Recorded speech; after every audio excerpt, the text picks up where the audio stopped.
Hello everyone. मैं मुनीश आप सभी का मेरे चैनल पर स्वागत करती हूँ।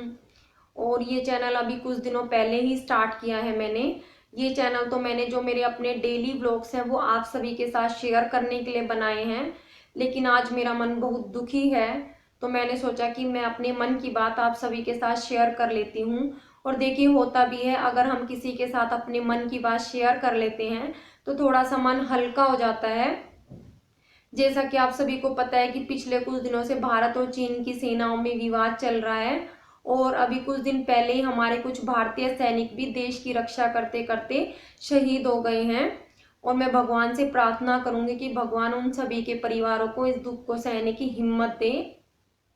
और मैं आप सभी को एक बात और बता देती हूँ कि मैं भी एक सैनिक की ही बेटी हूँ और एक सैनिक की बहन भी हूँ। ना तो मैं कोई नेता हूँ और ना ही मुझे नेता की तरह भाषण देना आता है, और ना ही ये सब कुछ मैं पब्लिसिटी के लिए करी हूँ। मैं एक सिंपल सी हाउसवाइफ हूँ, और मुझे इस घटना से बहुत तकलीफ हुई है। जो चाइना ने बॉर्डर पर ये जो हरकत की है ना, मुझे ऐसा लगता है कि इस हरकत के जिम्मेदार कहीं ना कहीं हम सब भारतीय भी हैं, क्योंकि आज हम चीन के जो एप्स हैं, प्रोडक्ट्स हैं और जो वेबसाइट है, उन सभी के जाल में इतनी बुरी तरह से फंस चुके हैं कि हम ना चाहते हुए भी चीन को फायदा पहुंचा रहे हैं। और चाइना ने क्या किया, हमारे दिए हुए पैसों से उन्होंने हमारे देश के सैनिकों पर वार किया है। वैसे हमारी जो सेना है बॉर्डर पर, वो इस सभी का जवाब तो देगी ही, लेकिन हम सब भारतीय भी अपने अपने घरों में बैठकर भी चीन को एक करारा जवाब दे सकते हैं। जब भी हमारे देश के पर संकट आता है या कोई आपदा आती है, तो हम में से कुछ लोग क्या करते हैं कि जो प्रधानमंत्री राहत कोष है उसमें अपना योगदान करते हैं, लेकिन सभी नागरिक ऐसा नहीं कर पाते क्योंकि सभी की इनकम एक जैसी नहीं होती। लेकिन अब टाइम आ चुका है कि सभी नागरिकों को अपने घर में रहकर अपना अपना काम करते हुए अपने देश की सेवा में कुछ ना कुछ योगदान देने का, फिर चाहे वो कितना भी क्यों ना कमाता हो। और ये हम सभी का फर्ज भी है कि हमें अपने देश की सेवा में कुछ ना कुछ योगदान देना भी चाहिए। और अब टाइम भी आ चुका है कि चीन के जितने भी प्रोडक्ट्स हैं, एप्स हैं, वेबसाइट हैं, उनके जाल से बाहर निकलने का। मैं मानती हूँ कि ये इतना आसान नहीं है, लेकिन अगर हम सब भारतीय कोशिश करें तो ये नामुमकिन भी नहीं है, क्योंकि ऐसा तो है नहीं कि हमने एकदम से ही चीन के प्रोडक्ट्स को इस्तेमाल करना शुरू कर दिया है। ये सब धीरे धीरे हुआ है और हमें पता भी नहीं चला कि हम कब चीनी सामान के इतने आदी हो गए, और अब धीरे धीरे करके ही हमें इसको बंद भी करना है। जिस सामान का विकल्प बाजार में मौजूद है, उस चीनी सामान को तो हमें आज से ही और इसी वक्त से बंद कर देना चाहिए। देखिए, टाइम तो लगेगा, लेकिन ये असंभव भी नहीं है। हर देश की सरकार की कुछ मजबूरियां होती हैं। देश की जो सरकार होती है किसी दूसरे देश के सामान को बैन नहीं कर सकती, लेकिन जो देश का नागरिक होता है उसकी कोई मजबूरी नहीं होती। वो बिल्कुल आजाद होता है कि उसे कौन सा सामान खरीदना है और कौन सा नहीं। मैं आप सभी से एक बात पूछती हूँ कि क्या जब ये चीन का सामान नहीं था तो क्या हमारा जीवन नहीं था?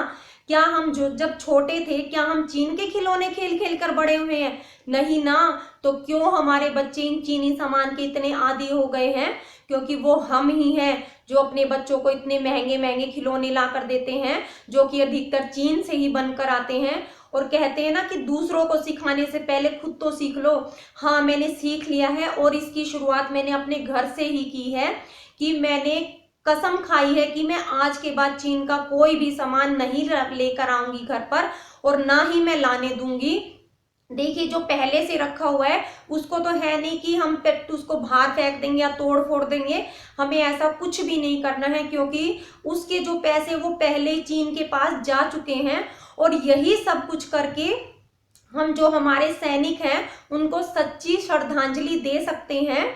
और मैं आप सभी को एक बात और बता देती हूँ कि जब भी हमारे देश का कोई सैनिक शहीद होता है, हम 10-15 दिन के लिए तो थोड़ा सा दुखी होते हैं। क्या करते हैं कि व्हाट्सएप पे स्टेटस लगा लेंगे, प्रोफाइल फोटो लगा लेते हैं, भीड़ इकट्ठा कर लेते हैं, नारेबाजी करने लग जाते हैं। अरे, उसी टाइम पे हमारी देशभक्ति क्यों उमड़ती है? पहले क्यों नहीं उमड़ती हमारी देशभक्ति? जब हमारे देश के सैनिक जिंदा है उसी टाइम पे उनकी मदद करो ना। बाद में जाने के बाद क्या फायदा? उनके जीते जी उनकी मदद करके दिखाओ कि हम चीन का आज के बाद कोई सामान नहीं खरीदेंगे, हम बिल्कुल चीन के सामान का बहिष्कार कर देंगे। यहाँ दिखेगी आपकी असली देशभक्ति की आप कितने देशभक्त हैं। और जो हमारे भारतीय हैं उनकी भावनाएं किसी न किसी रूप में हमारे देश की सेना के साथ जुड़ी हुई है। किसी का बेटा है, किसी का पापा है, किसी का पति है, किसी का देवर है, किसी का जेठ है, किसी का भतीजा है। इस तरह से हमारी जो देश की सेना के साथ हमारी भावनाएं जुड़ी हुई हैं। तो आज मैं बहुत दुखी थी, इस वजह से मैंने आप सभी के साथ ये बातें शेयर की हैं। तो मैं आज से प्रण लेती हूँ कि मैं आज के बाद कभी भी चीन का कोई भी सामान नहीं खरीदूंगी। और देश की रक्षा और अखंडता की जवाबदेही सिर्फ सैनिकों और सरकारों की नहीं बल्कि देश के हर एक नागरिक की है। तो आगे आइए और चीनी सामान का बहिष्कार कीजिए। आजकल सोशल मीडिया पर #बायकॉट मेड इन चाइना अभियान भी चला हुआ है। मैं खुद भी इस अभियान से जुड़ी हुई हूँ और इस अभियान से ज़्यादा लोग जुड़िए और इस अभियान को सफल बनाइए और मेरी इस वीडियो को ज़्यादा से ज़्यादा शेयर कीजिए और एक गृहिणी की सोच सभी तक पहुँचाइए। जय हिंद।